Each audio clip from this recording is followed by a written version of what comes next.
and welcome back to Sunny Live Show, and thank you so much guys for tuning in. Well guys, I'm back again with Mzansi Super Stories, and namhlanje guys sikhuluma nge-e.tv Scandal season finale. Wow guys, it's been a journey since 2004. Awucabange nje iminyaka engaka sibuka i-TV Scandal, and asikaze sibhoreke nhlobo ukuthi mhlambe sithi hayi i-TV Scandal siyabhora waye bangayikhansela njengalezi ezinye izinto ngingisazisho. But guys, i-TV Scandal iphele kahle.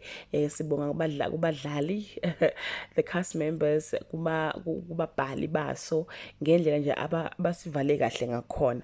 Well guys, we were all thinking ukuthi ke uMdala noHlorhi bashonile, but ke bekukhona le yanto le bisho ukuthi something is fishing la. These two, they're not going to die, you know.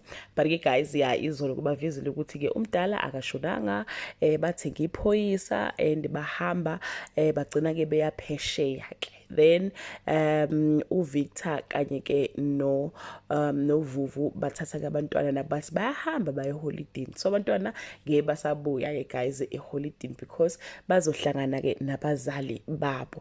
They knew guys ukuthi sibathanda kanjani oHlorhi kanye ke noMdala. They wouldn't kill their characters. Guys, again uDinhle naye guys sasikade sicabanga ukuthi nawo uzoshona after ke indaba yeguide, but naso futhi storyline sakhe basivale kahle kakhulu nje. Banibonile ukuthi ke uthe esebona ukuthi useyashona, then boom uQuintin uthi sisi unezingane kunezinto eziningi ekusafanele uzenze, so she had to come back azoqala ke inkampani ke entsha iNyathi Nyathi Executive or something. She was replacing NFA she guys, so waqasha ke uNtuthuko. Like, yo, what a beautiful story guys. And the other story abasivalile esokuthi ke umama kaTeps uphele jail because very she deserved that after everything lezi ke azenzile. Emva kwalokho ke bese kuba ke eThembeni guys, eThembeni iye yathengwa ke yathengelwa ke uBhotsotso kanye ke nomzukulu walo amlungu lo wayana. So that was beautiful guys, that was beautiful.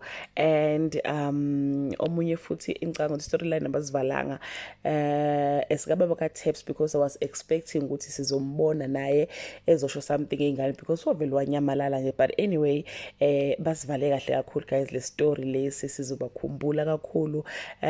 Siyabonga guys nje ngakho konke kade besipayela khona,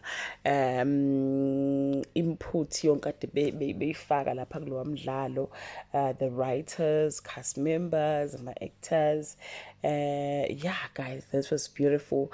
I don't know guys ukuthi ke yini ke ozoyikhumbula kakhulu nge-e.tv Scandal, which storyline obusithanda kakhulu, noma ukuthi mawucanga nge-e.tv Scandal ucanga ukuthi wow lesiya storyline sasinzima kakhulu. Mina ke sami I always says ilesi sikhathi lesa uMthunzi esashade noXolisa. That was beautiful guys, that was beautiful. Leya storyline nje kusasekhona uNyathi, phinde futhi kube storyline sika the lady who was married to uQuintin before uDinhle. Yeah guys, those were the time where I was like wow. Oh, again the other storyline, storyline sikambali. Wow. Guys, we're glued to our TV that time. And guys, yeah, the character that I will miss the most uYeNxolisa. But Dalahamba, but nje wena ngimkhumbula kakhulu. Bese kuba uDinhle guys nje. Last time noma izolo I posted a video about the finale e.tv Scandal, but unfortunately e.tv Scandal removed my video noma ke uthe it's not going to be monetized because I took a clip ukaDinhle from YouTube, noma from Facebook, ngayifaka nje just ilinganyana encane, so but ke it have a copyright, so that is why I'm doing this new video.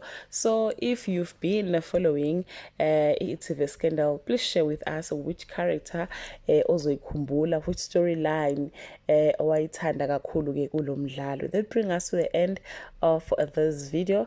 Do leave your comment below and share your opinion. Bye.